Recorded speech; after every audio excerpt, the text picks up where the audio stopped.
Tenu ce lundi à Conakry d'un atelier de validation du rapport périodique combiné sur la mise en œuvre de la Charte africaine des droits et du bien-être de l'enfant. C'est une initiative de la Direction nationale de l'enfance du ministère de l'Action sociale avec comme objectif d'examiner le contenu de ce document afin de contribuer davantage à la protection de l'enfant en Guinée. Idrissa Bari, Ibrahima Sori, 5 Souma. C'est en avril 1990 que la Guinée a ratifié la Convention relative aux droits de l'enfant. Dans la même logique, elle a aussi adopté la Charte africaine des droits et du bien-être de l'enfant en 1999 et de plusieurs autres conventions et protocoles additionnels.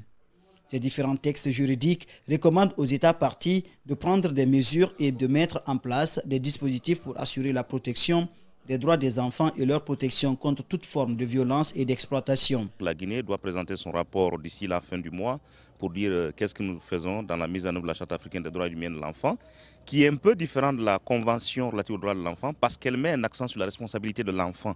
On ne parle pas que de droits de l'enfant ici, mais on parle aussi des devoirs de l'enfant vis-à-vis de sa communauté, c'est ce qui singularise effectivement le caractère communautaire et africain de cette convention. Les participants, venus des différents départements en charge de la protection et de la promotion de l'enfant, élargis aux partenaires techniques et financiers et des acteurs de la société civile, vont au cours de cette rencontre évaluer, amender et enrichir ce rapport qui, selon le représentant de l'UNICEF en Guinée, est la résultante d'un processus participatif. Je crois que maintenant, après ça, il faut un peu d'action. Et il faut du suivi aussi. Sinon, tout ça risque de rester lettre morte et on n'aura pas vraiment avancé d'un iota.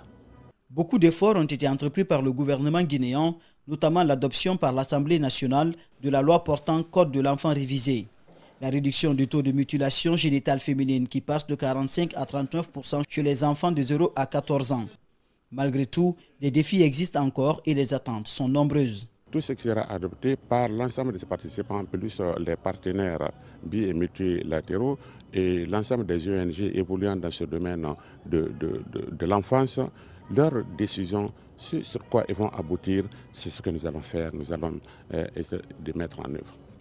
Le représentant de l'UNICEF en Guinée plaide auprès du département de l'action sociale en faveur du renforcement des capacités du comité guinéen de suivi et de la protection des droits de l'enfant, mais aussi du suivi de la promulgation par le chef de l'État du Code de l'enfant révisé.